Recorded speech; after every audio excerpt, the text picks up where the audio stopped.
everyone, and welcome to the Untitled Club podcast, a podcast made by and for international students in Australia. I am Kevin. And I am Trang, and we talk about everything education, work, and lifestyle for overseas students in Australia. Hey guys, welcome back to the fifth episode of the Untitled Club podcast. In this episode, we're going to talk about the part-time and casual jobs while studying for international students. We got Trang here and myself, Kevin. Trang, how are you? I'm well, thank you.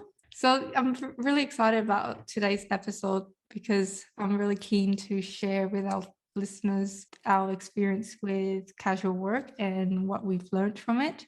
And we really hope that today's episode will provide a lot of useful tips to current and future international students. How are you feeling about this, Kevin?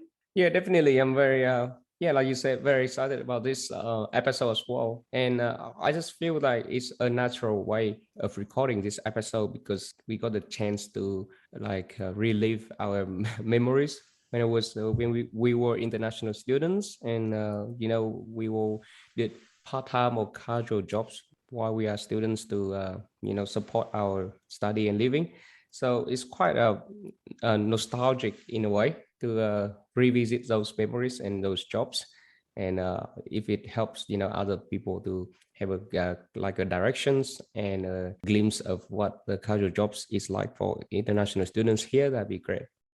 Yeah, I really hope that this will be a relatable episode to our listeners. Yeah, it's good to reflect on it because sometimes I think back about what jobs I've done casually and leading to where I am now, and it makes me feel motivated and good that I went through all that and then I got to this position. Yeah, really keen to share that with the listeners today. Yeah, definitely. Me too. So first, we're gonna talk about what is casual work because there are a bit of confusion between the two, either casual work or part-time work in Australia. So they are in a way very similar, but contractual or paperwork wise, they're quite different, right? So can you share a little bit about what is casual work, Chan? Well, I need to mention that casual work, sometimes you do get a contract and sometimes you don't get a contract depending on who is paying you, who your employer is. But basically, when you're working casually, that's when you get paid per hour that you work. So there's no additional annual leave or sick leave entitlement as a normal employee would get. So if you're sick one day and you can't show up to work, that means you don't get paid for that day. And as I mentioned, sometimes there won't be a contract depending on the employer. I've definitely worked jobs where I didn't have a contract. I guess the term casual and part-time can be used interchangeably. So when students say, yeah, I'm working part-time, it could mean that I'm working casually. But when people say working part-time, that can also mean that it's a more formal type of contractual arrangement where you're a part-time employee and then you get the annual leave and sick leave entitlements to that too. So that's just something to look out for when international students apply for jobs. They can see what type of contract they are and just to be aware of whether they get those additional entitlements or not. And with casual contracts, when you get paid per hour, some places would give you casual loading. So they give you a percentage on top of your hourly wage. It's sort of to make up for the fact that they don't pay you those annual leave or sick leave entitlements, but not all employers would pay you this. Exactly like what you said, Chang. I know that there is also very significant point of being mindful of what visa conditions you have, especially as an international student. So you will know the conditions and the allowable hours or the kind of work you can do while you're studying in Australia, right? Yeah, so international students, so most visa conditions for international students would allow them to work a maximum of 40 hours per fortnight during session. And when your semester ends, then you can work unlimited hours. So that is something to be aware of. And when you're applying for jobs, that's something to be mindful of and make sure you communicate that to your employer because legally, they can't make you work more than those hours and you would breach your visa condition, which is something you don't want to do. So just something to be careful of. Some employers may ask people like international students to work a lot of hours, and then they offer to pay cash outside the allowable 40 hours per fortnight. So like you need to be really careful about that, because firstly it's illegal to do so, and secondly you never know what kind of consequences it can have to your like tax later on, or even your visa being canceled. Yeah, like Yeah. yes, it's really important to check your visa condition for the work. Now moving on to types of casual work, I know there are quite a few types of casual work in Australia. Can you share with us some type of casual work, Chan? So the most common type of casual work that I see many international students do is to work in the hospitality industry. So that's either working in a cafe, restaurant, or like in shops or supermarkets. That's the most common one. And I think that's one of the most easy ways to get into the job market as international students. And other types of casual work we see is like you be a call operator. I know there was some call centers that were looking for international students from specific countries because they need those people that speak the language and call residents of Australia who speak that language. So I guess that gives you an advantage when if that's your mother tongue. Definitely. It's just my general feelings as well. But I think as an international student, you should really try to at least experience some different types of casual work during your study here. Like you mentioned, hospitality is the easiest to get in. So some people may start working in a restaurant that the owner is from their home country. So like for example, if we from Vietnam, we may work in a Vietnamese restaurants, and a lot of people kind of stay there the whole time during their study for like for 10 years or even more. If you find with that, that's fine, but it's kind of limit your experiences, and it can limit your potential. So like once you move on to and you try different kind of casual work, there is either hospitality or call center or admin work. You can at first could earn more with a higher wage in certain positions, but also you get to experience more and you learn more skills and knowledge in different areas of work, and that is really beneficial for your future full-time work. Yeah, I agree with that. And in addition to your point, if you're just working for, say, a restaurant that has the owner that's from your country, you're not really practicing your English and communication skills apart from when you're dealing with customers. Yeah, that's right. So, adding to your point, if you try to get a more varied work experience and work for different employers, then you can experience lots of different cultures, because maybe you might be working for, say, an Italian restaurant, and you can experience that side, and that definitely adds to your resume too. So when you're starting out applying for your first professional job, you've got all those experience behind you in your resume, and that should give you an advantage as well. So other jobs I see is quite common with international students is cleaning. I think this is not too hard to get into either. So if you're cleaning like a some sort of serviced apartments or Mm, accommodation, mm. that's and it pays pretty well too, from Yeah, what I've yeah. heard. Yeah. Or later on, I can share because I used to be a cleaner myself. Oh, that's interesting. I didn't know Yeah. that. Oh, yeah. Keen See, to hear that. you, yes, a lot of things about me you don't know.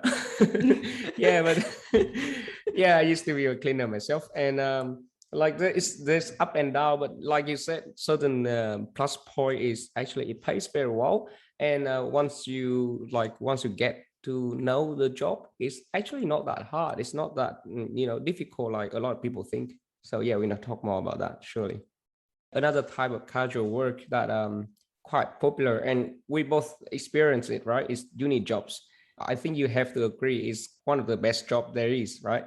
Yeah, what could be better to work right in your uni campus, so like you don't have to worry about travel, you don't waste the time in travel to work, and normally the benefit is quite very good, like good pay and good environment, friendly people, and is working for your uni is always good for your resume as well. One of the very popular job in uni is tutoring and admin work as well. Chad, I heard you used to be a past leader. Yeah, I was in fact a past leader at uni too, and I'll elaborate more on that when I'm going through my work experience with the listeners. And I also want to add to your point about uni jobs is that it's definitely like the most preferred job for international students because, as you mentioned, pay is good, working conditions are good, and also the fact that you're exposed to a more professional setting when you're still at uni, and then that definitely adds to your resume too, and it's a good transition to your professional role after you graduate because you've already had that professional setting experience behind you.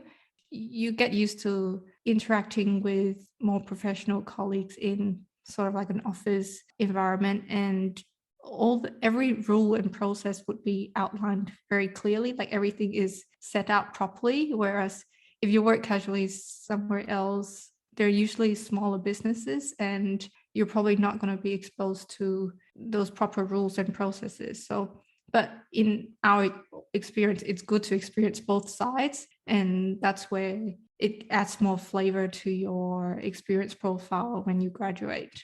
So, next, let's talk about where to look for casual work. So, Kevin, do you want to talk us through a few ways we can look for casual work? Yeah, so I guess we talk about all the sort of type of casual work there is, and some are quite interesting, exciting. So how to get into these roles? I'll start with a good old fashioned way of door to door handing out resume. I believe that all of us international students, we all at least once, try to do that, where we go to restaurants or cafes, and yeah, normally hospitality businesses, and hand out our resumes and ask if they have any position that we can apply for. For this method, I guess there's nothing really complex about it. You just have to make sure your resume is very well written, very well presented, and turn up in a very well dressed manner. You don't have to go in into a suit or full suit or tie and something, but don't go into your board shorts or t-shirt. Maybe put on a jeans and a shirt. So another thing is with door-to-door resume handout, try to pick the less busy period, the less busy time in the business. So like you can't come in like at 7 a.m., 6:30 or 7 a.m. or to a cafe shop and say, hey, is this my resume? And then you see a really long line of people queuing up trying to buy their morning coffee. The owner or the manager wouldn't have you there at that time. So maybe try to go in, maybe 9:30, 10 first day. If it's a restaurant, a good time would be 2, 3 p.m. ish, because that is the time when they close after lunchtime, and then they were just preparing things to reopen again at dinner time, maybe around 5 p.m. when they reopen. So when you come in at 2 p.m., 3 p.m., you probably have the chance to talk to the owner or the manager directly. So just adding on to that point about door-to-door handing resume, just think of that as like an instant interview. So you rock up and you ask to see the owner, and then the owner, if they're not busy, they'll come out and see you, and you want to create a really good first impression. Yep. And I think that's worked for both of us doing the door-to-door resume handing out. So excited to share more on that when we talk through our casual work experience. Yeah, in a way of saying that, chance is an instant interview, like you said. So make sure you have all the information prepared and ready to go. If you turn up and the owner say, okay, so what's your experience? And then, let me think about it.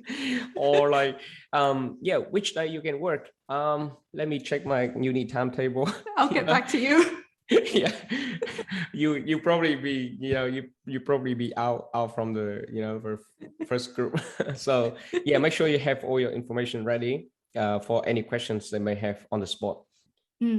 So another way to look for casual work is online. So have a look on job websites such as Seek, and you can filter the type to casual work. So in the search button, I think you click advanced search and you filter it, because there's permanent, part-time, and then casual work. So you want to filter it to casual to see all the listings for casual work.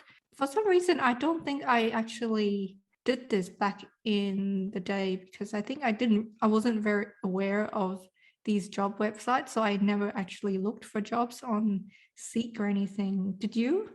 Up until now, I didn't know that Sick has a casual future.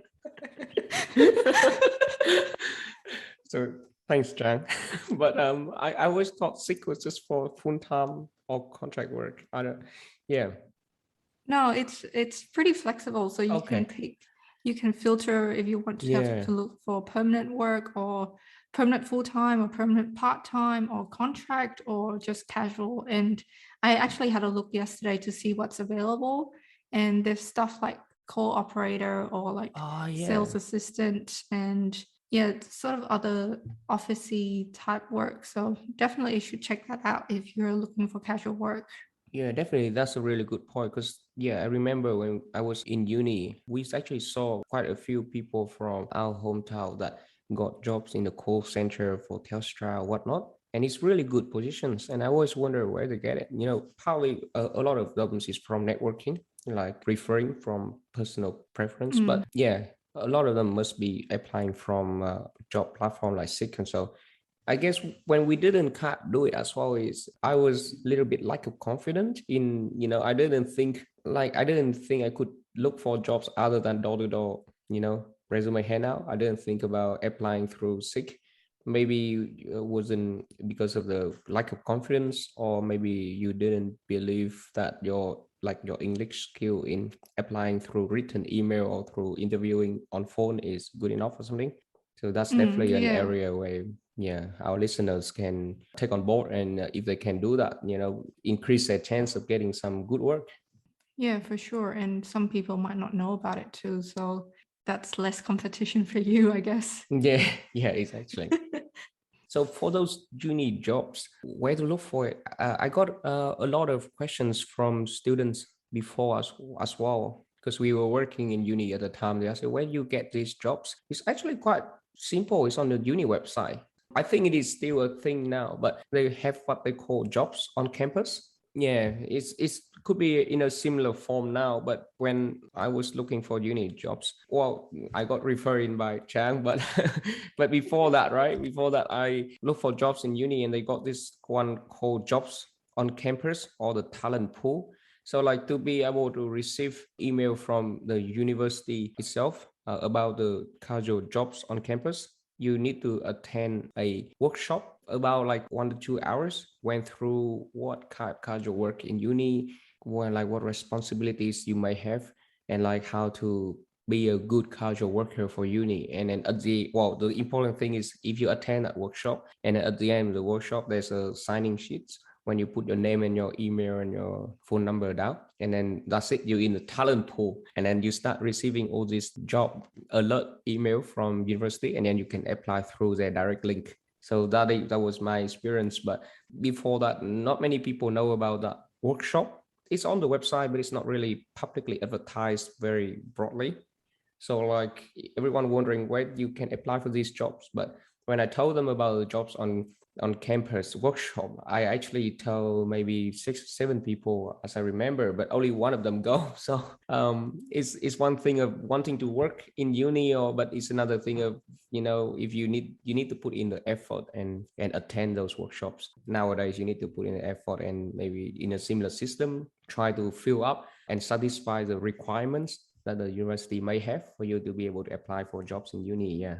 That's a good point you raised because I actually forgot about that jobs on campus portal Mm. and the fact that you need to attend that workshop. I think I definitely signed up as well when I was at uni, but I think that was when I already got the uni jobs. And the thing to point out is that with these jobs, you're also up against domestic students too. So definitely put your name in the hat and show them your skills and what you've got. And you never know, you might get the Yes. chance to work for uni. So another way you can look for casual work is through Facebook groups. So this has grown over the years. So I think when we were at uni, the Facebook groups had not many members, but now they've No. probably got like thousands of members. And every day you literally see people posting for job ads like oh, this shop is looking for assistance, this cafe is looking for people to help them out. And you can literally just message them on Facebook or send an email to the email address that they provided. So it's definitely a good tip to join all these uni Facebook groups or local Facebook groups too. And sign up for the notifications and you'll see job ads that are posted. Yeah, let's stay away from the scam job ads. Yeah, sometimes Oh yeah, you be careful see a of lot that. of job like I'm a single mom and I earn 2,000 a week. Click through this link. Yeah, be careful of those. I've Yeah, definitely seen a lot of don't those. see that. Say, oh, that's that's what I want. Let's click. Yeah, work from home, earn $2,000 a week. Yeah, I guess the last way we want to mention is actually probably the most common way is networking. So through people a lot of the time people or people that know you have a job in a company or organizations, and if that company is hiring, they just refer you in. So they just introduce you to the direct managers or something. You probably still have to apply, you still have to send through the resume and still have to have an interview, but to have someone inside the organization that can be your referee and introduce you in, that is a huge boost to the chance of you getting that job. Yeah, I agree. Like that really cuts down the competition because you're sort of surpassing the first stage of applicant screening, because if they advertise for that job, they would have like hundreds of thousands of applicants if it's a popular place to work. But if you can get past that stage and have someone refer you in, that helps a lot too. And not to mention, like, it's not just part-time or casual work that does this. Like even permanent roles, like even big established organizations, they usually have employee referral programs where if they are looking for someone, they'll ask their employees to refer anyone they know, and they actually get a bonus from that too. So yeah, that's still a very common method to look for employees. Even after you graduate and you work in professional organizations, they still look for employees that way. Yeah, I agree. It's a way of getting either casual work, part-time work, internship, or full-time work. So we have a little break, and after the break, we're gonna be back where we share our personal casual work experience, myself and Trang. So you have a more details look into what kind of casual work there is and what kind of casual work we do. Yeah. Are we back? I mean, yes, we are back. Yeah, and we back. Yeah, so that's the thing about podcasting. Yeah, we said we have a break, but inside your ear, we just 2 seconds away. We took a much longer break than that. yeah. So now we're gonna talk about our own casual work experience, right? So Chan, you want to start with yours? Yep. Brace yourself, guys. This will be a long section about my casual work experience. Got my coffee right here. Snuggle up.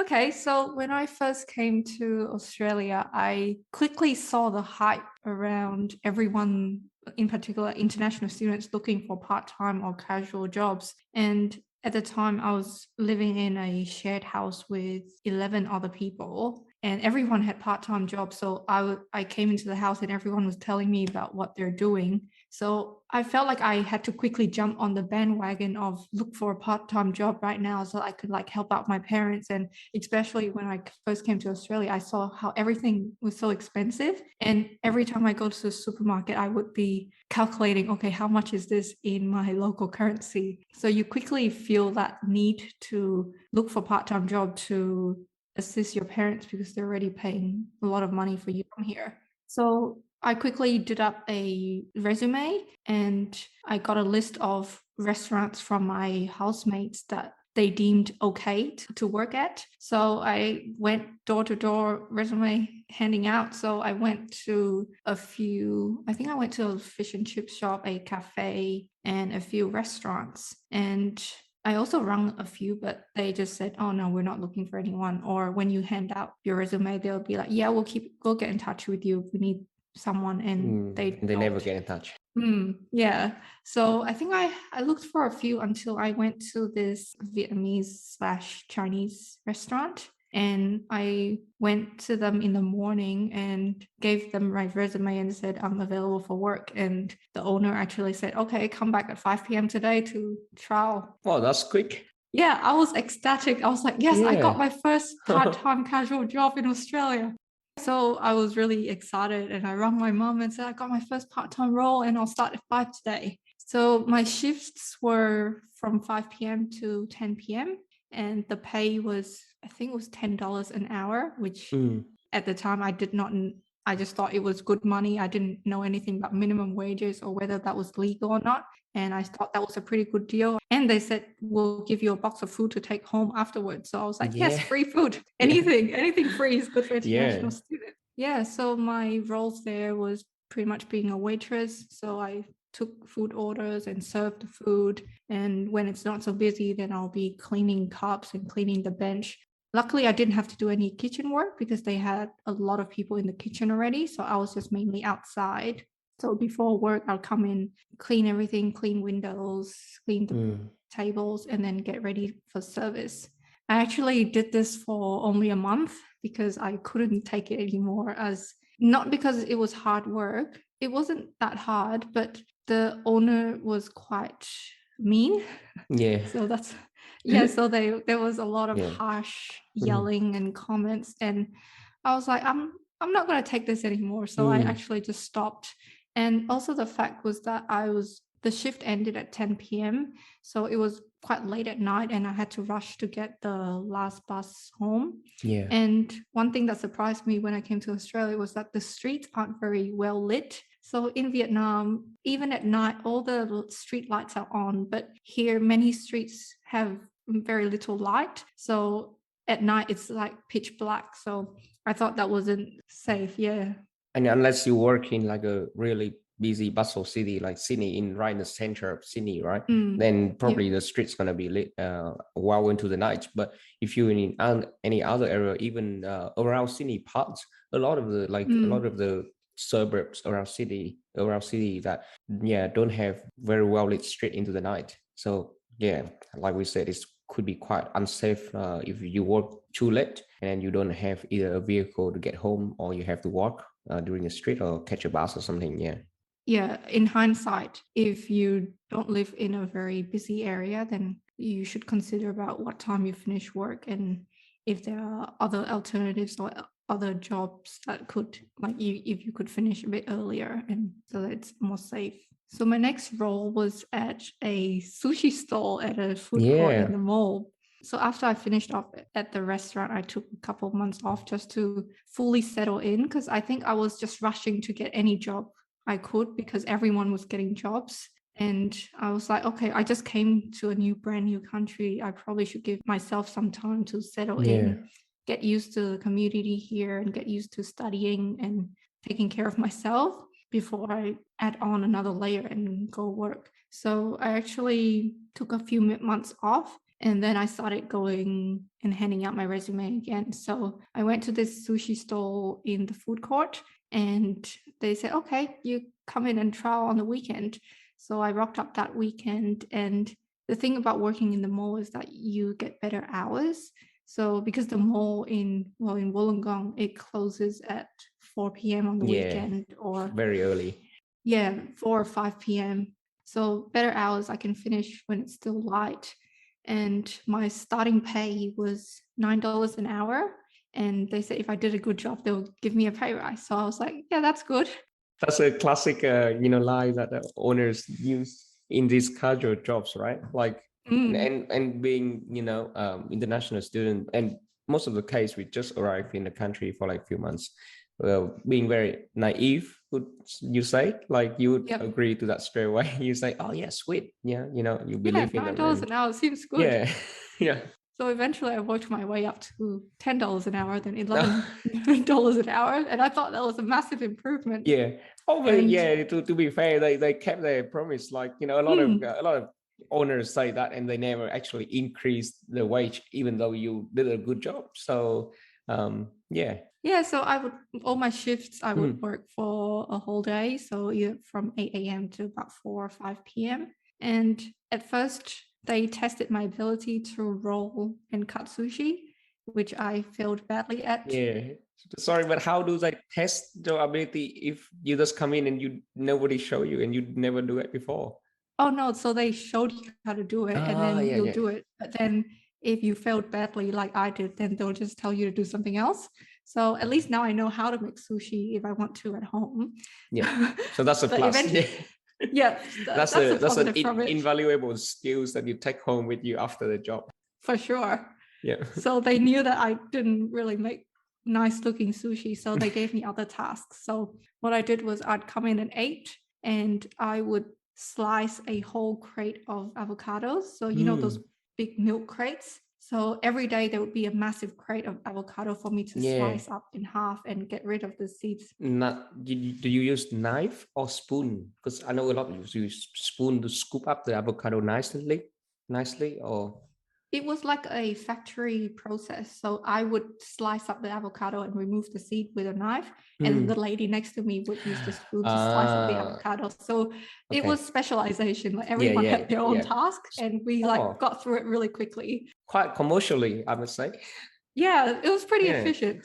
Yeah. And then after I finish with all the avocados, then I'll move on to, you know, wrapping the plastic on the sushi rolls that you sell individually. So there was a lot of sushi rolls to wrap. So I got pretty quick at this because you need to finish all the setup before you start serving customers. So you need to do this before customers start to come in around 9:30 or 10. You'd be surprised at how many people get sushi for breakfast. Oh yeah. Oh, I don't doubt it. I mean, yeah, one roll like what, $5 or something. Yeah, it's probably the same amount a sandwich, and a lot of people prefer sushi. Yeah, so then after setting up, then we'd sell the sushi and refill as necessary. So it was pretty hectic, like during the peak hours, say at lunch when you have a massive wave of customers come. But I think in hindsight, it was a relatively stress-free job. The only thing is that you're on your feet like 8 or 9 hours a day.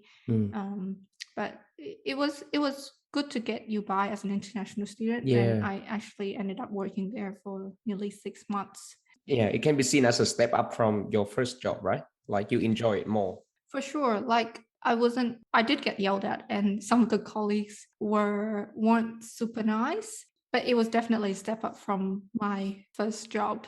And just on that point, I feel like with my experience at those two places, I don't know if other international students felt the same or if you feel the same, Kevin, but at that point in time, I felt quite inferior to the employer and other workers because I feel like I just arrived in Australia and I'm pretty lucky to get a job and get some cash in. So I felt like they were at a higher ground than me, and maybe that allowed me to let them not respect me as I would have liked. But at this point in time, I was naive. Like I just came here and thought, yeah, if I can get some money and help my parents, that's all I need. So, but looking back now, I feel like that would be why maybe a lot of international students felt the same way. And maybe we hear a lot about international students being exploited, like they're not paid properly, paid in cash and not paid the minimum wage. So what's your thought on this, Kevin?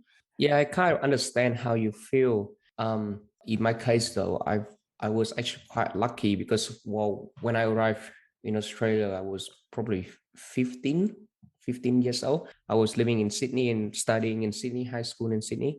So I'll talk more about it. My first couple of jobs is quite lucky for me because my first job is with McDonald's, and my second job is still at a restaurant chains, but my friend was a head chef there, so he introduced me in. So it's fair to say both conditions were quite all right. It's not that bad, especially with McDonald's. It's a fast food chain, so everything is still very professionally done. Like you got your pay grade. It's not like what the owners say, but it's the organization pay grade. And every year when you turn, like in your birthday, when you get like 1 year older, your pay actually increased to the pay grade. Oh, that's nice. Yeah. So, and I did a lot of other jobs before I came down to Wollongong to study my university bachelor degree. And when I was down to Wollongong, I came back to some of the restaurant jobs because it's just hard. It's a little bit harder to find casual work in here in Wollongong. And that is when I get into this environment, this like again the same environment you were working Mhm. in as your first job, but it was probably my fifth or sixth job. So it's funny because when I was there in those restaurant work in here, I don't know if this sounds bad, but I kind of felt superior. I guess I wasn't afraid of the bosses, and I experienced a lot of the say toxic or bullying kind of environment from coworkers. So I kind of knew how to deal with it, and I kind of knew if the job was not good, I could always look for other jobs and move on. So I guess that is the part where a lot of international students, when you if these jobs are your first few jobs, then you have the feeling of I kind of need this job. If I don't do well, then I can't find another job, and that lead to the part where you feel inferior or insecure at work, and then you let other coworker or the boss kind of bully you in a way. Yeah, that's really interesting to hear your perspective on that, Kevin. And I guess because you've experienced a few jobs before you got into this environment, that gave you sort of the heart of steel. So you're a bit stronger and you know what to expect and how you should be treated. But yeah, it's interesting. And Yeah, moving on, like when I got my roles at the uni as a casual worker, for the first time, I experienced what it felt like to be respected as yeah, employees. And I felt that they value me as much as I value them as the employer and the opportunity to work and earn money. So it was definitely life changing when I got my roles at the uni. So definitely. I'll talk Yep, more about that yep. now. So my next role was as a PAS leader at the uni. So PAS stands for Peer Assisted Study Session. This is a program that actually a lot of Australian universities have. I think it spans across Australasia, so Australia, New Zealand, and a few other countries too. So, what this program is, it's sort of like a casual tutorial where the past leader themselves are students, but they've already completed the subject and got a good mark in it. And they would lead these casual tutorials for students doing the same subject. And it will be in a more casual setting where they're not seen as a teacher, but they would provide activities and quizzes and games to the participants, but they will try and probe and engage independent learning. So we're not telling them the answers to the questions, but we're trying to probe them into finding the answers themselves. And I actually had a really good time being a past leader because it was a very satisfying role to see students understand the content after your session. And it was a good way for me to revise the content that I've learned too. So, how I applied for this role was that I'm not sure how it works for other unis, but at UOW, if you complete a subject and you went to a pass session for that subject, they add you to the list. And if you got a good grade, the next session, they will contact you and say, do you want to be a pass leader for this subject? And if you do, then you still need to Mm. submit your resume and have an interview with them. And then they'll select a few past leaders to lead the Yeah, subjects. yep. So it was my first taste of professional work at uni. And it was a really fun experience too. And Mm. I got to experience like professional development opportunities in this role. So they had like annual conferences, and the year I did pass, they actually had the conference in Novotel Wollongong. So Yeah, all nice. past leaders from around the country Wow. came to Wollongong, and we had like workshops and professional development sessions. Wow, And that's so good. yeah, and not to brag, but I won the I think it was called the New Leaders Award for the whole of Australasia. So they picked me. Wow. So that was a really huge Wow, I achievement. never And knew that. Wow, yeah. that is excellent. That's quite good. I mean, like, yeah, it's funny how you mentioned past because I think I knew that you were a past leader, but up until this episode, I kind of completely forget. And and it's one of the thing. Again, when I said it's in a fairy tale story of international students, like we said in the last episode, when you got your internship, your part-time job and full-time job right out of uni. So this is another fairy tale story when you get into past leader and do this kind of jobs, because We always, as international student, particularly in Wollongong Uni, we always like look up to past leaders as really high achiever individual and full of energy and it's so cool. And yeah, we just wish that we can be past leader as well. um, yeah, just to put it in context, right? To be a past leader, your mark has to be exceptionally high. Like I believe you have to get a HD, yeah, high distinction to be a bus leader, and a HD is like 85 over 100. So yeah, Trang is really really outstanding here. Thank you for your kind comments, Kevin. It's true.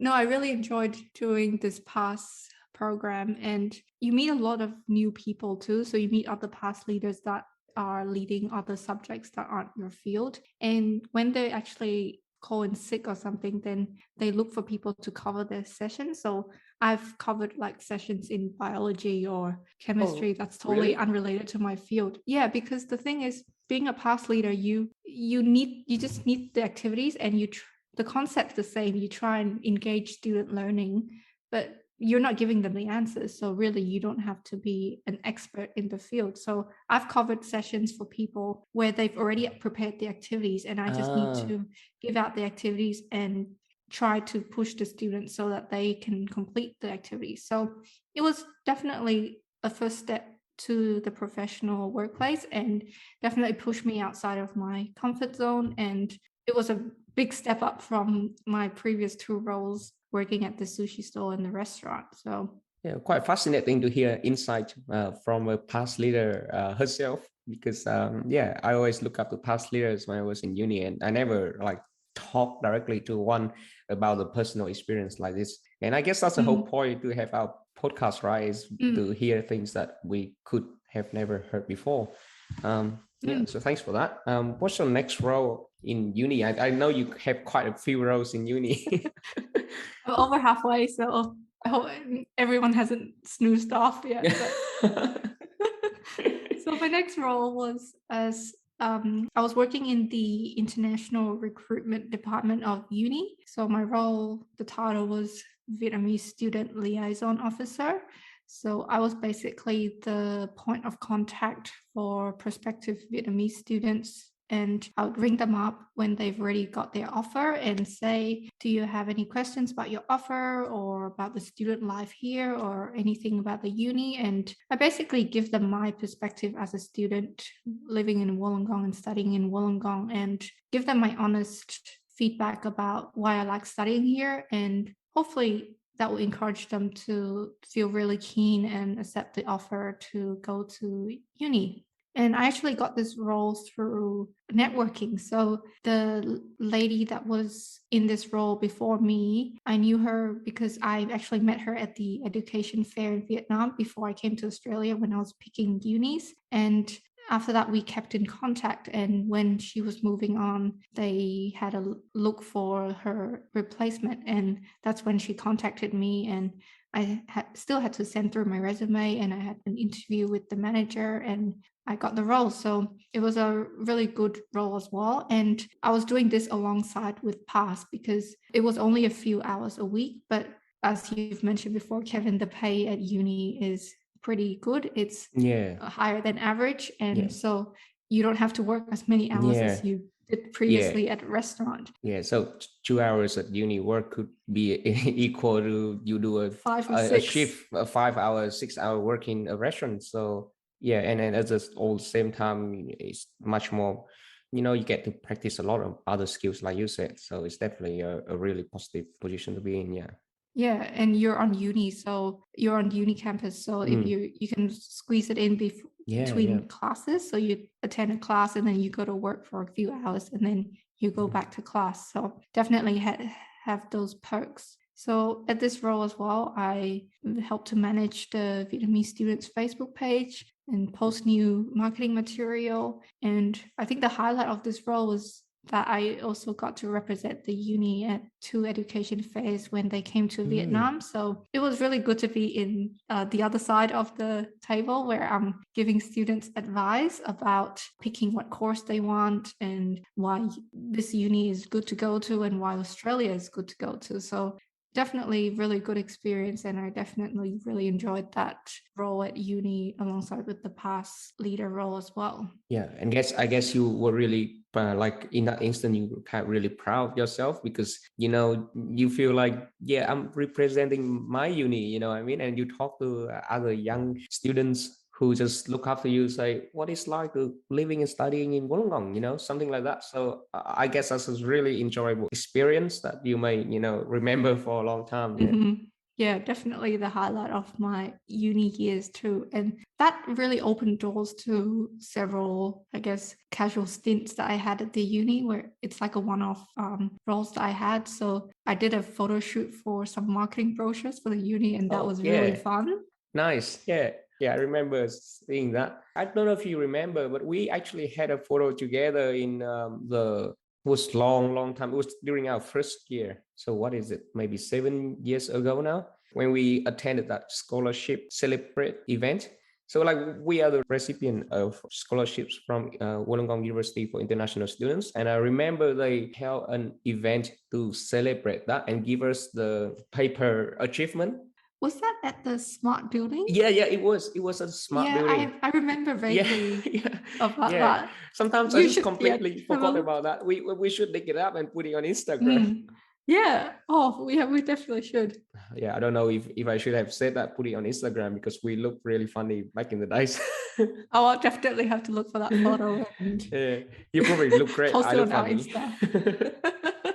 Well, I wanted to ask you, do you remember when we did marketing videos for the uni where they had someone interview us and Yeah. did a short YouTube video? Oh wait, yes, I completely forgot about that as well. Yeah, we did that. It's so funny. It's pretty cringe if I think Oh, about it we now. have to dig it up and put it on Instagram too. We can put yours, Kevin.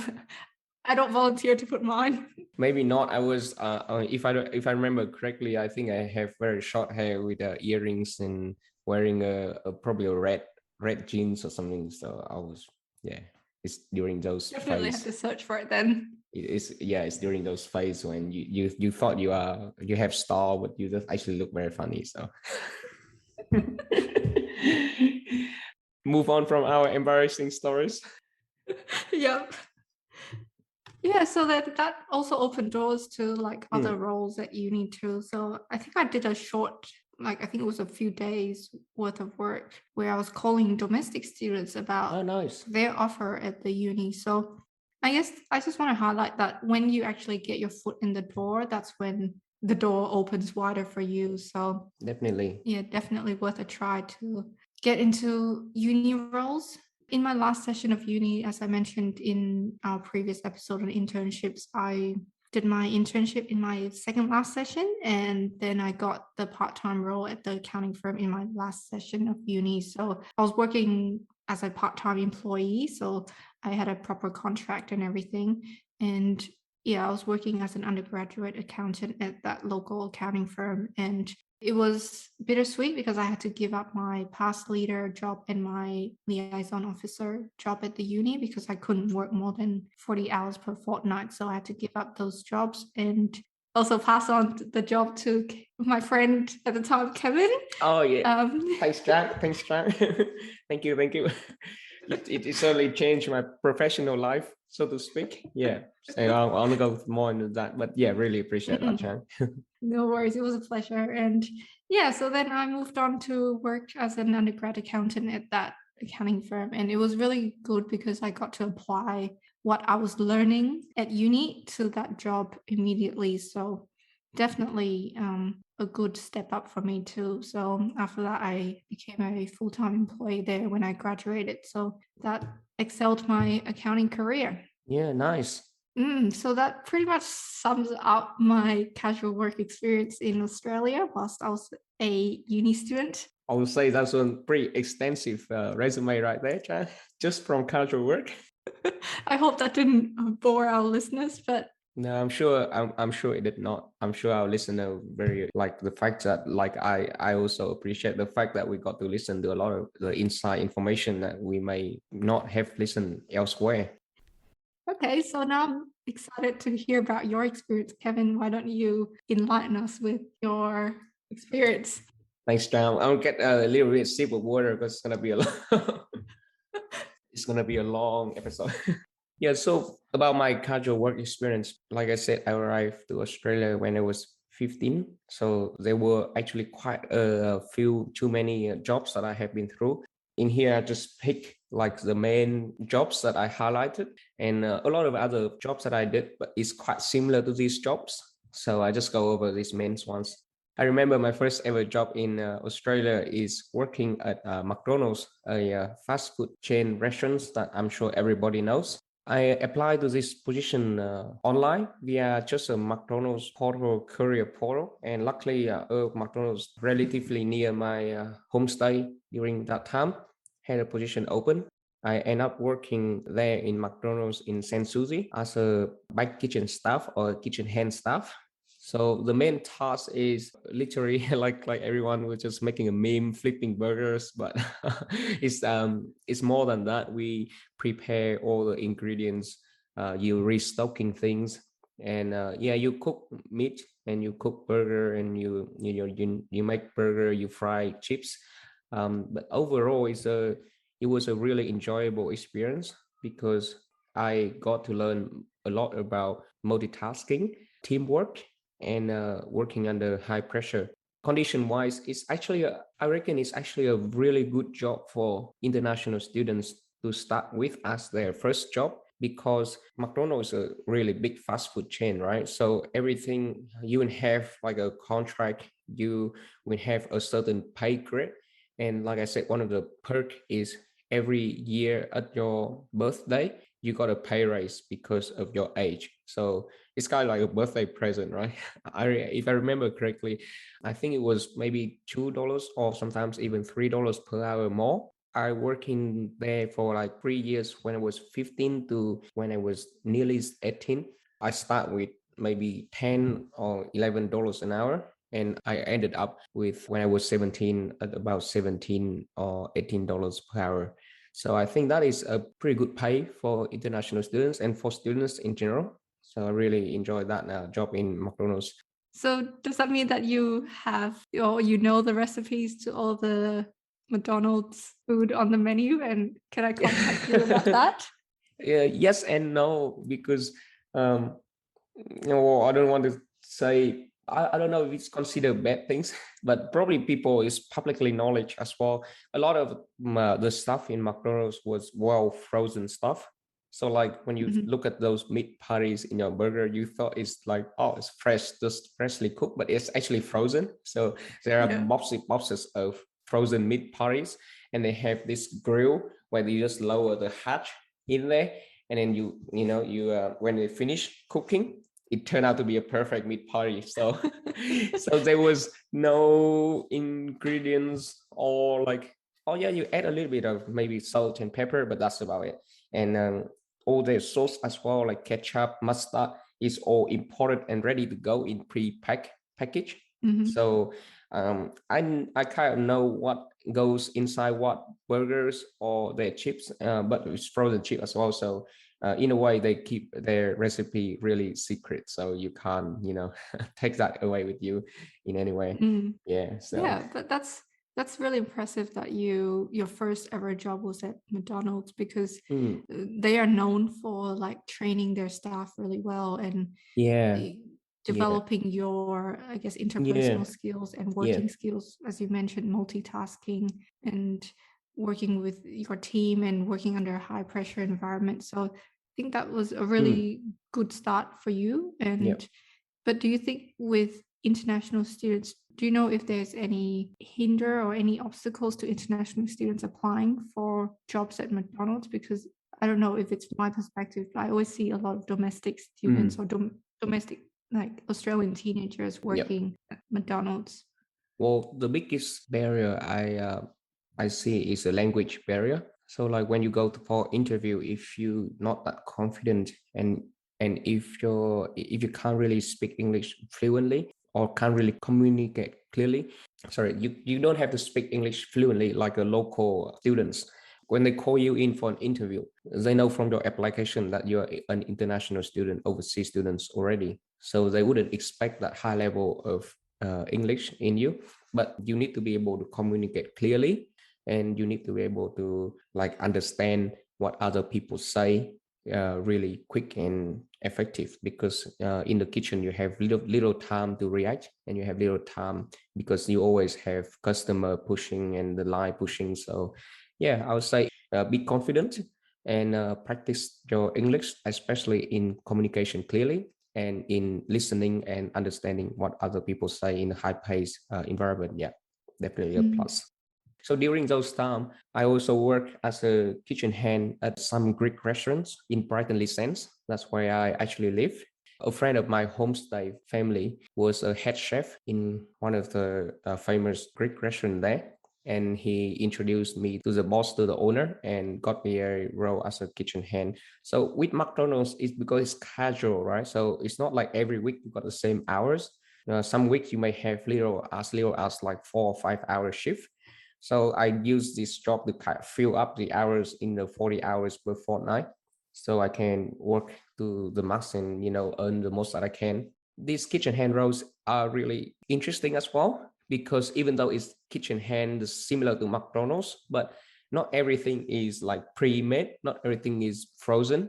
So you got to learn with a lot of making stuff and prepare stuff for freshly cooked meals.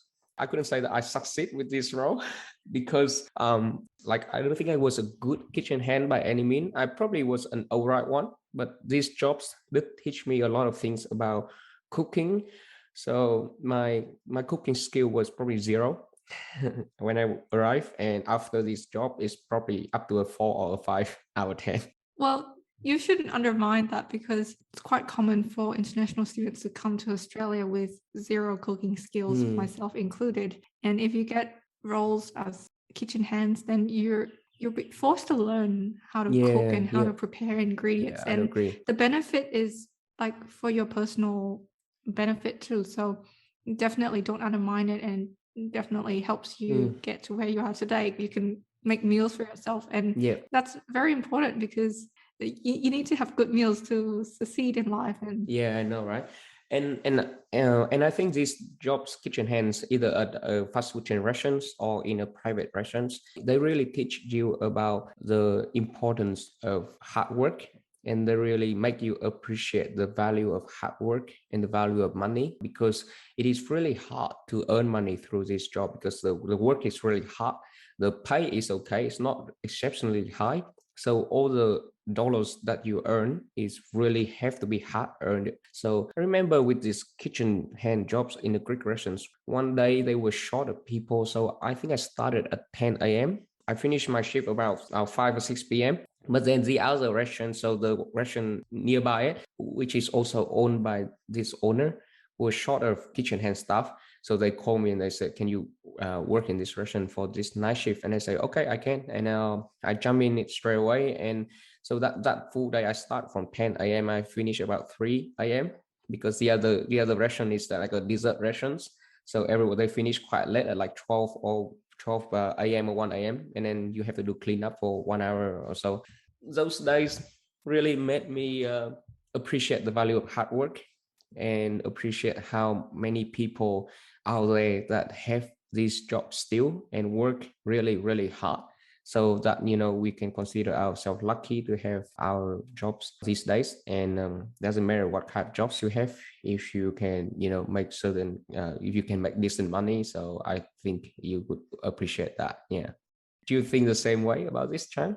yeah, for sure. Because after experiencing firsthand what hard work is like being on your feet all day and serving customers, and not all customers are happy. So Yeah. you learn to deal with that as well. And definitely, I've had the same experience where now I look back and I think I've learned a lot from experiencing that firsthand, and I appreciate more. Like when I go out to restaurants, I really appreciate all the waitresses and the cashiers serving me because I know what it was like in that position. So definitely make me appreciate their work even more. So if there is anything we took away from that, is that we value hard work, and we definitely value the dollar value that we earn from that hard work too. Yeah, definitely agree. And that leads me to, my third job is kind of a big step up for me. Was I was hired to work as a librarian or library assistant at my high school library. Before that, I never thought that this could be possible, because it's a funny story, but I was probably a regular student in a library in my high school, not just for study. And they have, because it's a kind of a private international school, and the majority of students were international students in that school. So they have a section in the library where they dedicated to kind of let you practice English when they have books, English fiction book, DVDs, a lot of DVDs about recent movies. So students can borrow those DVDs and watch at home. And they have also like other entertainment, like one I particularly like is they have these chess boards. And we used to have a group of friends, me and a few other friends, who always come to the library and borrow the chess board and play it in that sections. Now that section is not quiet, need to be that quiet, but still it's a library, so you need to be quiet so other sections can study. But during the heat of the chess games, we may get more than once a little bit too loud. And we used to have this head librarian. I remember he's a very tall guy, very tall man. He was bald. He had no hair, but it just make him look so serious. And he always came to our group, our space, and reminded us that do not be too loud. Probably once or twice that even though that he reminded us, we were still too loud and he kicked us out of the library. So bear in mind I was 15 and 16, so I didn't know any better.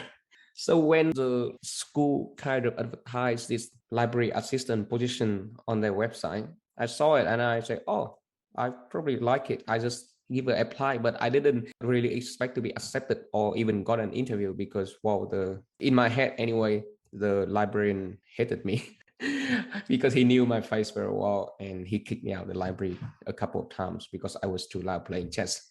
So to my surprise, I got an interview and I came to the interview very nervous, of course. And it was the head librarian himself and another lady that were interviewing me, and both of them work in a library. They would be very professional and ask me all kind of questions, why you like the role and all that. So I just gave them the truthful answer that I prepared. But all the time during the interview in my head, I was like, hopefully he doesn't recognize me. Like, I hope he doesn't recognize me. Please don't recognize me. But I'm sure he did. I'm sure he knew who I am. So after the interview, I thought to myself that I did not really good, and plus the fact that I got kicked out the library a lot of the times, I didn't really think I would get the job. But to my amazement, they called me and they said, you got the role, and we think you'll be a good fit." So I was very very surprised, and I actually had a great and fantastic time working in a library because, for one, I love reading. So, and back in the time, I borrow a lot of library books, fictions, and DVDs to practice my English. So I love reading about it. I love learning about the books in the library. I love assist. I love to help students to find their correct books that they're looking for. It's like once you work in the library, it's get to the point like how in Bunnings when you walk in and you ask a worker like, oh, where you find this, and then they straight away they say, oh, aisles 14, aisles 12 or something. So it's like that, and I don't know how I know, but every time a student come ask me, do you know where this biology book is or something like that, I say, yeah, it's in this aisle, that aisle. So it's really great. And I think at the end, once my mom came to Australia to visit me during my end of my year 11, so it was probably 2011, and it was during Christmas time.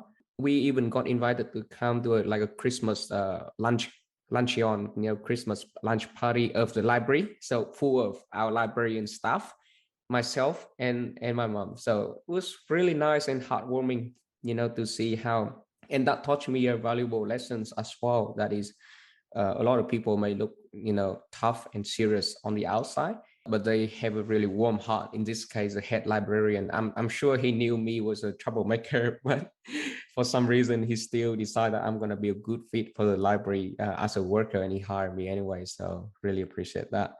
Wow, what a lovely story. And it's really nice to hear that and it also shows that you need to be confident in yourself. Like you may have predetermined, I guess, impressions about someone and you think that they have an impression on you, but you never know until you try. So it's really good that you applied for the role despite you thinking that maybe there's zero chance that I can get that role. But Yeah. it worked out to be so good. And it's really great to hear that they were really nice to you and you really had a good time working there. And I'm a bit jealous because I love reading too. And I've always wanted to have a chance to work in a library too. Yeah. Maybe you can do a career switch now and apply for Wollongong Library after Adapt to COVID. library. Oh yeah, Wollongong uni library. So yeah, and I forgot to talk about the conditions.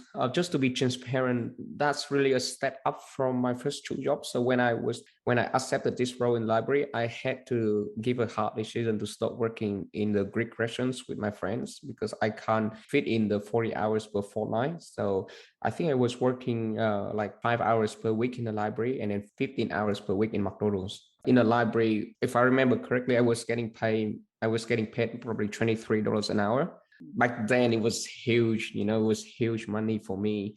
I didn't think it was possible at all. Just to put it in context, in McDonald's back then I was getting paid probably $15 an hour, and I thought that was good already. And after that was 2013, I moved out to Wollongong to start my university bachelor degree. And my first job in Wollongong was when I start working again as a waiter in one of the Vietnamese restaurants, back to $10 an hour. No, actually $9. Like you said, I start working there $9 an hour at the start, and if you do good work, we will increase the wage. So same thing. I started at $9 an hour. I think after 2 months, I got pay bump to like $12 an hour, and I was working as a waiter. No, sorry, my first job still in Wollongong, still at a Vietnamese restaurant. I was working as a kitchen hand. 1 month in, I got fired.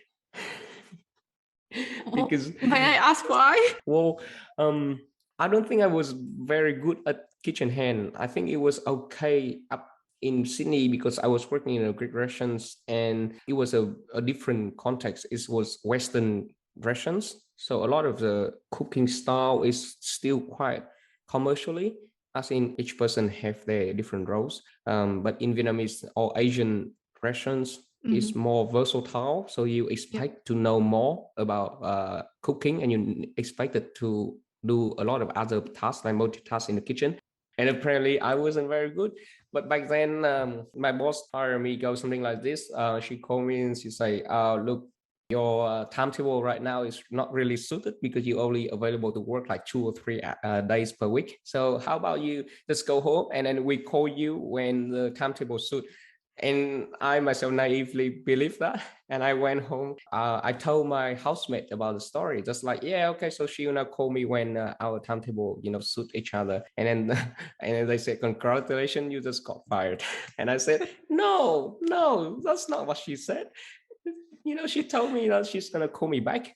They just laugh and then say, yeah, okay, let's wait and see. 3 weeks in, 3 months in, I didn't get a call. So I knew I got fired. Yeah, but that's the thing. Like, I feel like if you're not doing a good job and your employer doesn't need you anymore, they should probably be honest and transparent with you and give you feedback points too, and say you need to work on these skills, and Yeah.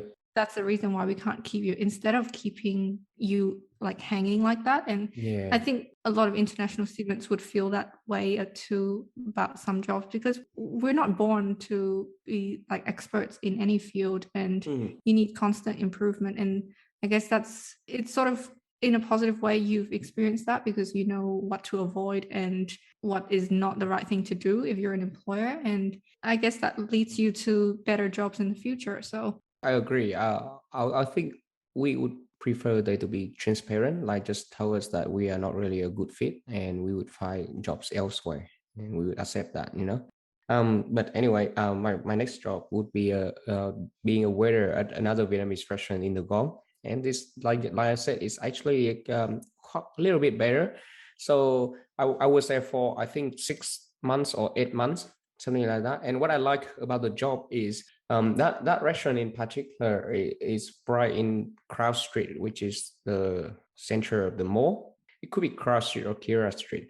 So they got a lot of Australian customers, and being a waiter myself, I got to practice more my English and communication skills and how to like sound professional when serving customer and how to handle like difficult situations arise in like say wrong order or the food spill on the floor or something. So you handle this difficult situation in the most professional way as possible. So yeah, that's what I like about the job. After that, I got a position as a cleaner.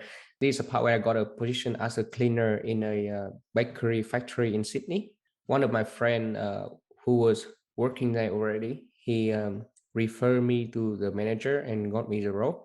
What this factory did is they manufacture like little muffins and cakes for airlines to be served on like international flight. It was really cool. It's not your regular bakery factory like you thought who just make normal bread, but they actually make these very nice, delicate muffins. Total time I would say probably little over a year, maybe a year and 3 months.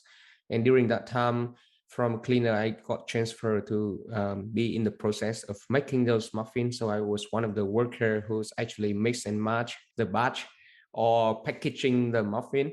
I guess a big plus of that job is at the end of the day, you get to take home some of the leftover muffins. Sometimes they have too much leftover. You take in the whole tray back home, and it's really nice cake. It's really nice cake. Well, that's really cool. And I definitely didn't know that you had that experience. And I feel like you had a somehow fate pushed you to work in like all the food industry. And I think that's really cool. It gives you the varied experience Yeah. by the time you graduate. Yeah, it definitely is, and I like it because well, first it's good pay, and it's really interesting to see the different process in terms of making muffins and making cakes and all that. So were you sort of commuting from Wollongong to Sydney to work? Yeah, And it what were was. your work hours? Yeah, it was a. I think it was a cinema.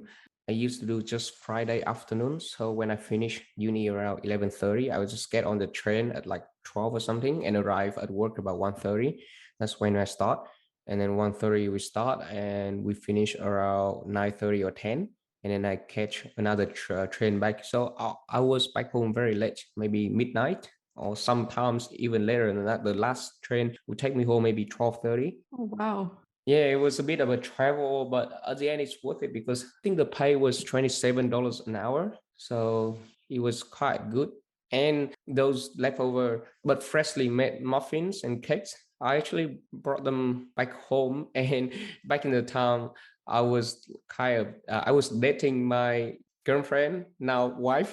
So I actually brought those cake and muffin to her. She knew I was having that job, and she loves those muffins. So I think that part lent me a wife and a kid now. So yeah, thanks for that. Yeah, that's a highlight. That's the biggest positive from that job. That's it. I can That's see. it. Biggest perk.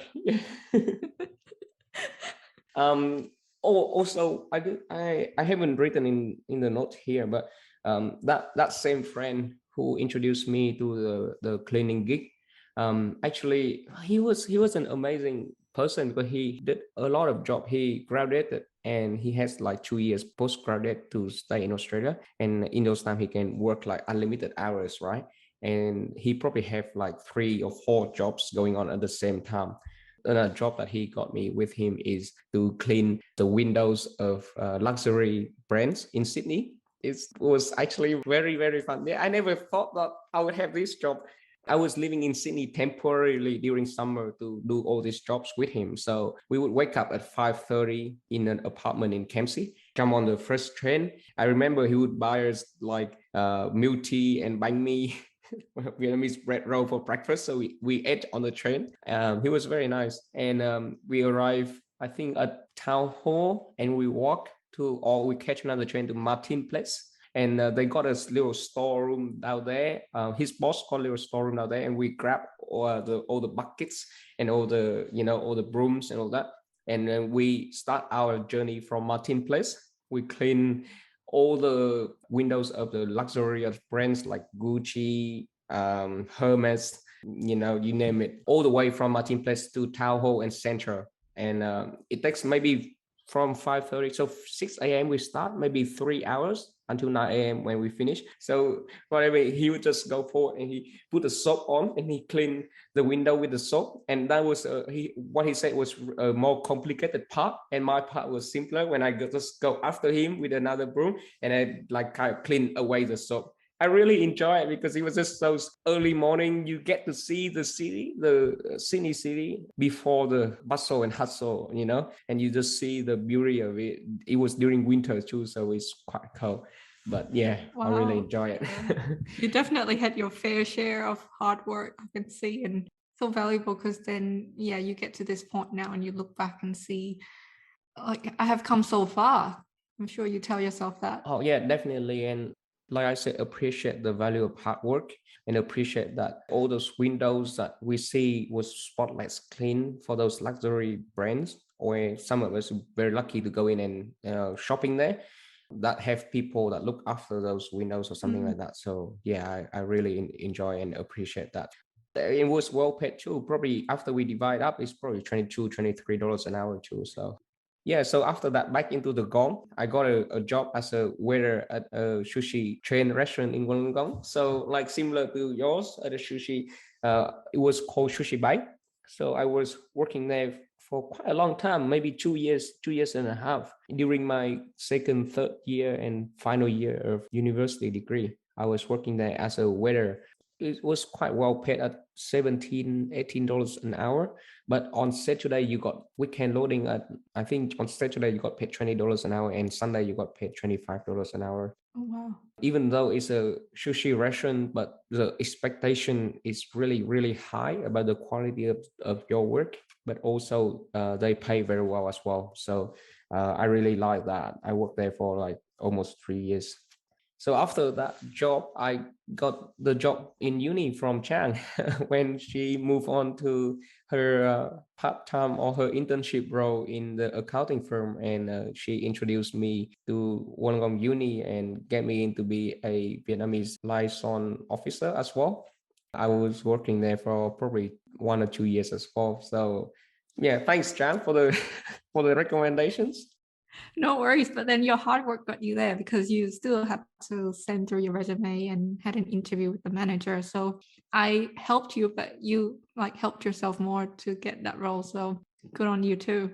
Thanks, Trang. And I still remember our first day when you sit with me and you kind of train me through how to make a call to the students. And yeah, it feels like this yesterday, right? And it makes you realize how far we have come.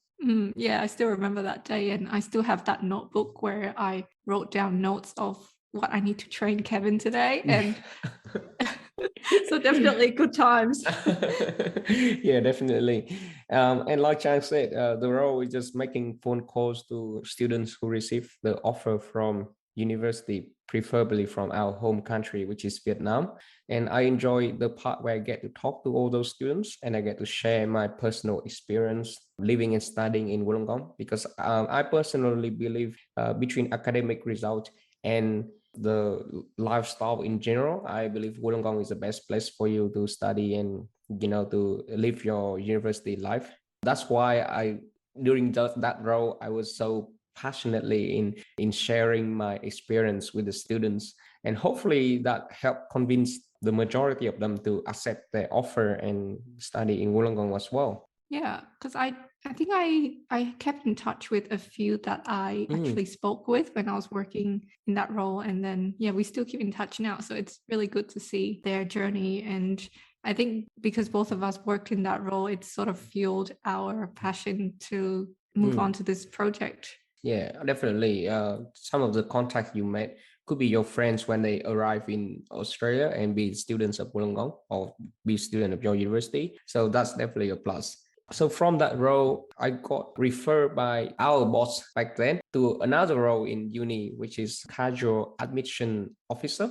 So the main task of that role is to assess the students' applications into Wollongong University. Not really assess in a way of do they meet the mark or not, but assess in the way of, do they have all the required documents or not? So we just go through. If they missing some document, we send them an email, say, hey, can you supply this document so we can proceed with your applications. I enjoy that. I get to see the insight of how the university sort through students' applications and how they assess their application and get them in the uni. So it's more like a role where I can see the back end work of all of that before it get to my previous role of being a liaison officer, where I call students from those applications that got accepted. So I was working in uni for those two roles for probably 2 years, and I really enjoy it. Yeah. So I think that's the end of my casual work profile, because after that, I just move on straight away to my first ever full-time work. Well, it was really good to hear about your very varied work experience, Kevin. And you've pretty much like tested out like a few industries and a lot of organizations, small businesses, and yeah, it leads you to where you are today. So you should be very proud of yourself. Thanks, Trang. That's why I recommend to all our listeners, all the future and all current international students, to try out as many as you can different areas of work, so you have a broader perspective and you have a broader experiences for your future career as well. Okay, we're gonna take a break, and I'm gonna be back. This is a long episode. I didn't know it was gonna be this long. And we're back. So what's next, John? What are we gonna talk about next? So now we're going to talk about what to look out for when you're applying or when you're working casually. And this is from what we gathered from our experience. So we really hope that this will be helpful for you guys and just, for you to be aware of when you're out working casually as a uni student. So first, I want to point out the concept of minimum wages in Australia. Yes. So when I first came to Australia, I didn't know about this. I didn't know that there was a minimum wage that employers need to be paying you. So if they're paying you under this, then it could potentially be illegal. But when you're an international student, not everyone would know this, and they would just accept the job because it pays, regardless of how much it pays. So as of 1st of July 2021, the minimum wage in Australia is $20.33 per hour. Yep. And there are some exceptions, because if you're a junior and you're under 21 years of age, your employers don't have to pay you this amount. They'll just pay you a percentage of this amount based on your age. And as Kevin mentioned in his example of working for McDonald's, every year on your birthday, as you reach a new age, the employer needs to pay you a higher wage. I think there's a table or formula that works this out. So if you're under 21 years, then you should look this up when you apply for a job, and to make sure that they're actually paying you the correct amount of wage. But if you're over 21, then that means that your wage should be at least $20.33 per hour. So just something to look out for. Yeah, and in the past few years, there's been an increased crackdown on employers not paying this correct amount to employees. So we've heard about big names, big companies not paying their employees this amount. Yeah, I'm sure you all heard about that. 7-Eleven got a big hefty fine because they underpaid their worker by a lot. So yeah, there are a lot of examples like that. And so you just need to be mindful about if you want to accept a low ball offer from any, if it's illegal, and whether you can change it or not, either by talk to your employer, or if you can't change it, then whether or not you should accept it, or you should just look for another job. Yeah, and with our examples, we definitely worked in jobs that paid much less than this, and we weren't aware. So I wasn't aware at all of this minimum wage, and at the time you didn't really have much options anyway. But now we know about this. We just want to pass back the knowledge and say, there's a minimum wage allowance in Australia, and you should be mindful of it. Yeah. So next is tax. So tax is a quite complicated area in Australia, and we would definitely do a separate episode on tax obligations and your how to lodge your tax return and stuff in a future episode, but I'll just run through it quickly here. So if you want to work in Australia, you need a tax file number. So this is like a unique number that's linked to your personal identity. So when you want to apply for jobs, you need to apply to the Australian Taxation Office for a tax file number. And when you get a job with an employer, they will ask you for this tax file number because they need to report to the tax office how much they're paying you. And you need to lodge your tax return to specify how much you earned, and you may need to pay tax on your earnings if you reach over a certain amount. So, but I want to emphasize an important point is that you don't provide your tax file number to anyone else Yep. except your employer. And Kevin, I think you have a point to add on this. Yeah, definitely. This speaking from my own experience. Definitely don't ever give away your tax file number to anyone. Back then, I think when I was in my first year in university, I was still very naive. A friend of mine, or I thought, so I thought a friend of mine, someone I know or someone know me, just asked me if he can borrow my tax file number for his work because I think he worked like over the certain limit number of hours allowed. And back then, I don't know why, but I thought this could be no harm. And because it's someone that I kind of look up to a lot, so I actually just gave him my text my number and thought there's no harm. But a few years down the track, where I think he did not stay in Australia anymore, and I found out that my tax that year I have to pay back a lot of tax, and I looked it up and then say there's a business in an area that I never worked there before, and it has my name on it. So I found out that it's actually him, the guy who borrowed my tax file number and work and probably didn't pay enough tax through the business. And now they demand me to pay back because it was my tax file number. It got really messy because I have to call up, the Australian taxation office to explain the situation and said that someone else actually got my tax file number and it was not me. So really, I cannot stress this enough that you can never give away your tax file number to anyone else but yourself and your employer. And also, even that part with your employer, make sure they lodge your tax and your work hours correctly, because as I know, a lot of hospitality businesses, restaurants or cafes, they may ask for your tax file number, but because they may pay their employees in cash, what they do is they may lodge your working hours incorrectly to benefit the business itself. But in turn, you may find that you have to pay more tax come tax return time because it's in the system that you work more hours than what you actually did. So make sure that if they pay you in cash and they ask for your tax file number, or ask them to maybe have a record of what they lodge as your working hours for your tax every week, so that you will know that there's no wrongdoing here, and then you will not be disadvantaged and have to pay back more tax in the future. Yeah, that's a really important point that you highlighted because it did happen to me. So when I was working in my role at the sushi shop, I gave them my tax file number and I was naive at the time and I was getting paid cash.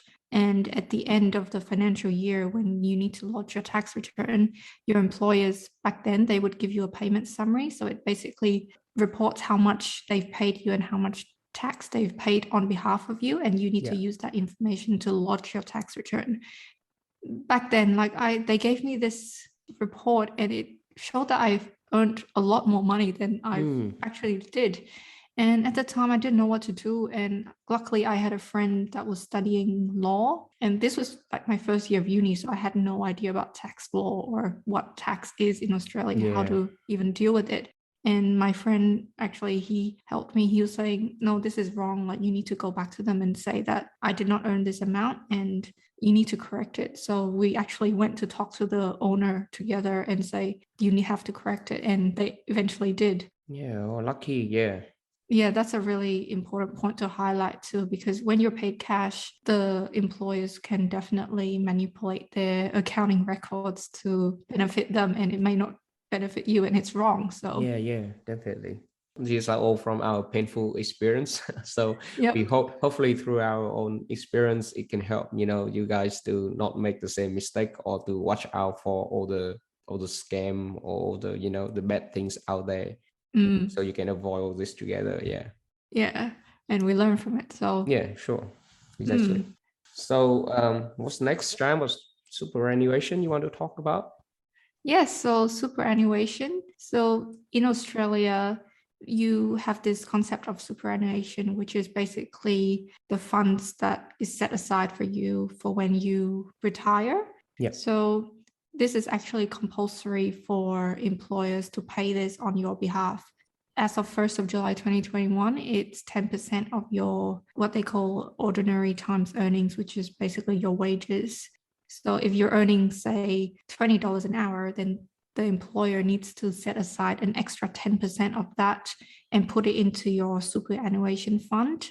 So what superannuation fund is basically like an organization that the employer deposits your super into, and the superannuation fund will invest that money in on your behalf. And when you reach retirement age, you can draw out that money. So you can pick your own superannuation fund, so you do your own research, or your employer may have a default one that they put into. So for all unis, I think they use UniSuper. So if you don't specify a super fund, the uni would just open up a UniSuper account for you and put money into that. So you should definitely check when you have a login, that definitely check that your employer is depositing money. However, there is a workaround. So I think if you earn less than $450 a month, your employer doesn't have to pay super on it. So there's that threshold. So if you do earn less than that, then the employer has no obligation to pay super. But if you go over it, then yes, the employer would need to pay that. So, and they need to pay that 28 days after the end of each quarter. So I highly recommend that if you have a casual job, you log into your super fund account and check that that your employer is paying super every quarter for you.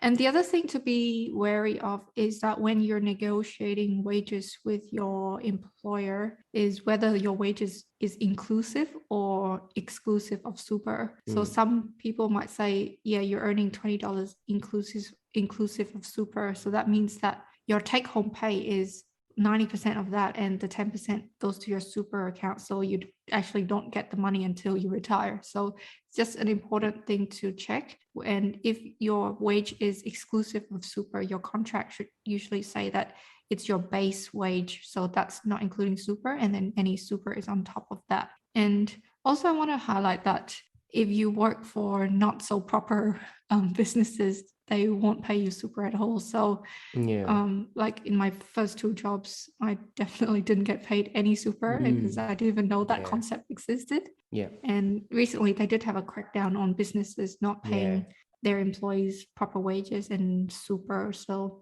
but I mean, some small businesses, it's hard for the tax office to crack down. So some employees may miss out like us. Yeah, definitely. I believe my first couple of jobs, I probably, oh, actually, no, sorry. My first couple of jobs was McDonald's. So I got paid super with that one. But yeah, definitely some of the restaurant jobs, when I was a waiter or kitchen hand, I definitely didn't get paid super at all. So yeah, so if you now that you know that it's your choice of asking the employer about it, whether you chose to, do it or not, or if you choose to say try to apply into other restaurants or other businesses, like say this fast food chain, for example, you are surely you will be paid super. Yeah. So that's our lessons that we have learned from our own experience of what to look out for. So next, Kevin, do you want to talk us through some tips on resume building and your interview skills? Yeah, sure. So I guess the part with resume, cover letter, and interview for casual work here is not as complicated as this part for your full-time work or internship or something like that. The key here, I say, is to keep it simple. So for resume, maybe limit it down to a maximum of 2 pages. Maybe if you can narrow it down to 1 page, that's fine. The key thing is you just need to highlight your skills and your experiences. And in some case, if the casual work related to the field that you are studying in, so highlight your education as well.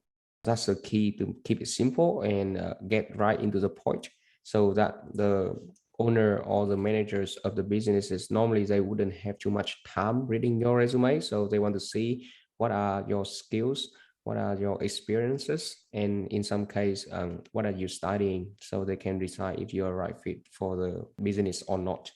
In some case, highlight your extracurricular activities as well, because every business is like people to be like sociable, and a lot of business want people that are energetic, with high energy and can work very well within the team. So in highlighting all your social activities, like maybe the university club that you join, like the soccer club or yoga club, or running like students club, it shows that you are a sociable person, outgoing person, and then you can work well with other people in the team as well. So that's definitely a plus.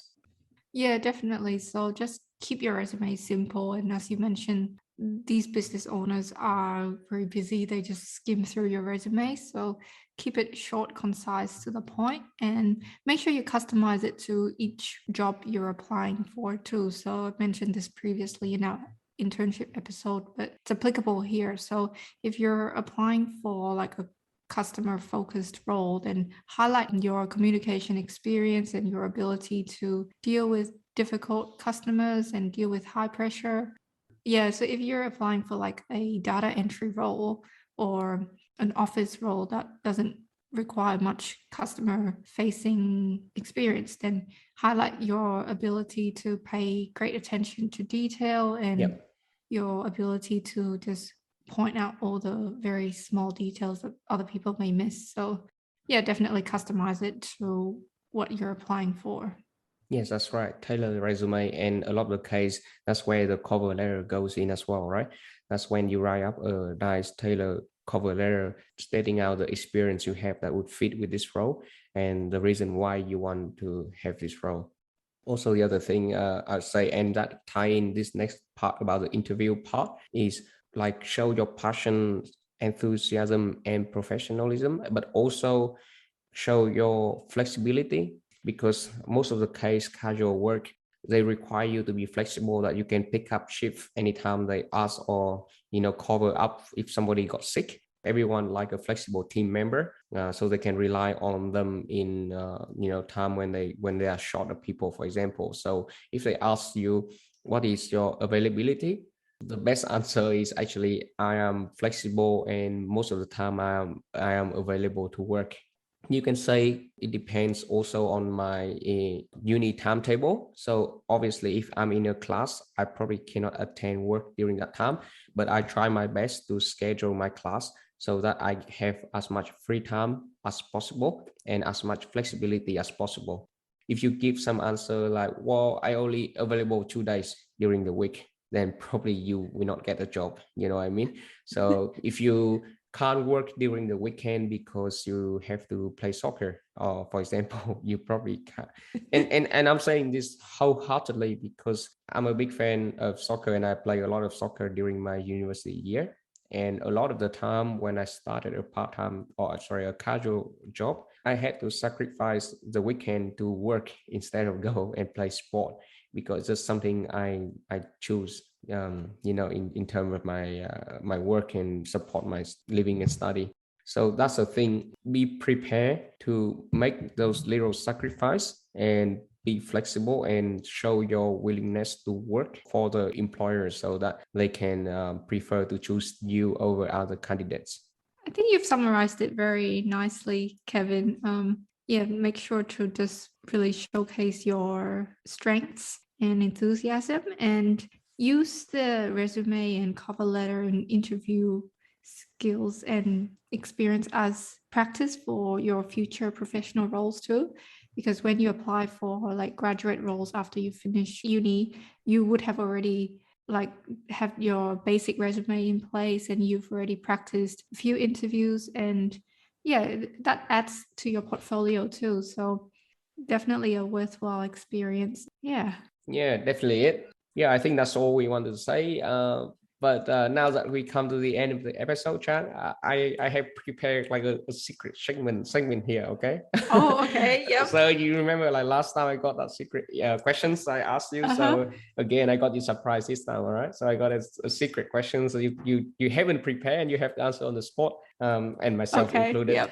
So yeah, the question is, I just wonder, can you tell us what is your ranking, what is your most favorite job? I probably not ranking, but what is your best job out of all your casual work that you do that you really enjoy? What's the best? Maybe you can give a first and a second. Yeah. That is not a hard question at all, Kevin. I think I've sort of answered that along the way, but Yeah.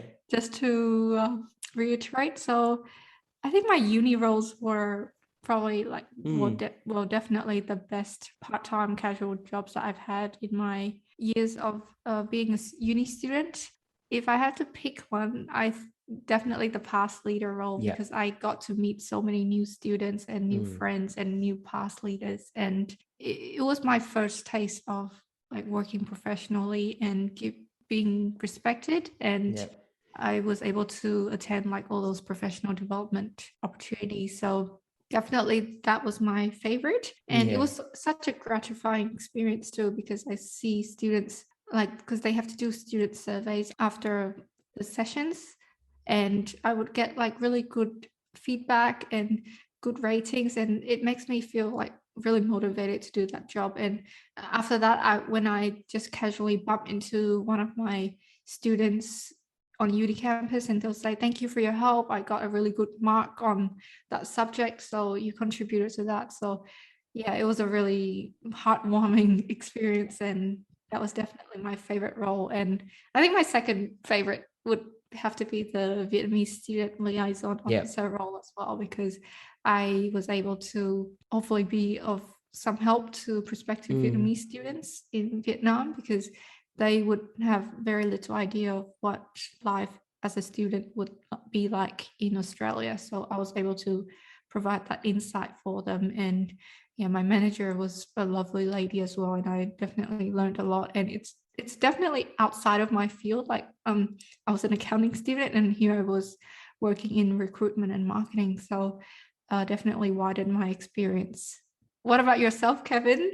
Yeah, somewhat similar to you. I think my best job I feel like was the Vietnamese student liaison officer, which is I really enjoy the great experience of talking to future students of UW. And I really enjoy the experience of sharing my personal experience living and studying in Australia, and in particular Wollongong City as an international student. And like you said, it's a heartwarming feeling to see those students finally came to Wollongong and study and achieve certain success.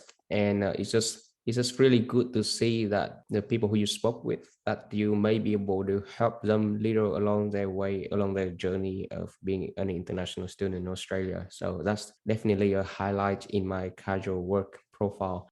The second one, I have a hard time considering this between the library one and the and the window washing one. I actually decided my second spot would be the cleaning the windows of those luxury shops in Sydney, because I don't know, it's just a nice feeling of waking up early in those mornings in the winter and travel or like running through the streets of city with my friend and clean all those windows. It's just, even though our jobs is not that was not that noble, you know what I mean, like if everyone think, oh, cleaning window, it's just not noble. But I really appreciate the fact that like a job like that could give people the pleasure of like walking around the city and say like, oh, spotlights cleaning window. And it just one of those jobs that taught me the value of hard work, and the value of determination when you work hard. It gets me to the point of when we always say, I'm sure you hear this before, everyone say like, do the thing that you love and then you will never work a day in your life. But then also another saying of, if you can't do what you love right now, then love what you do first. And yeah, I think that is very true, because I guess nobody born love, doing something like cleaning window or working in a restaurant or working in a fast food chain. Nobody loves doing any of that. Or even if when you got a dream job, after a while you probably fall out of love with it or something. So I guess the importance here is to love what you do. And once you love what you do and put your mind and whole heart, the effort into it, you will get much better at it at first. And then secondly, you will start seeing the beauty and the meanings behind your work and the value that your work bring to the society or the community and other people as a whole. So I really feel that that job taught me that concept, and I carry that concept with me ever since, and it helped me a lot with my current career now and the way I see other work. So yeah. Thank you for sharing, Kevin. And I'm really impressed and by your ability to see the positive in what you do. And yeah, we definitely had some hard times behind us, but we got here to where we are today. And as you said before, it's so great to reflect on what we've been through and appreciate what we have today. And we hope this episode has provided a really good glimpse into the casual work life in Australia, and gave students a little bit of a direction of what is available and what to look out for. Yeah, definitely. We hope that our own experience here can help you as a guide for your own casual work profile and for your own journey in Australia as an international student. And hopefully you enjoy your casual work like we did. And, a few years down the track, you may be end up like where we are, talking about your own experience with, newcomers, with future students yourself. So yeah, that's definitely a plus. Thanks for tuning in today, guys, for our episode, our fifth episode. We're really glad that you follow and have a listen. And we would really appreciate it if you can give us a follow in our Instagram. And also, we have a new Facebook page. Hey, Trang, do you want to Yes, share we that? do have a Yeah. new Facebook page now, which I'm very excited to share with you guys. So please have a search on us on Facebook and like and follow. So just search for the Koala Club podcast or Koala Club Pod, and we should come up. And stay tuned, guys. Thank you.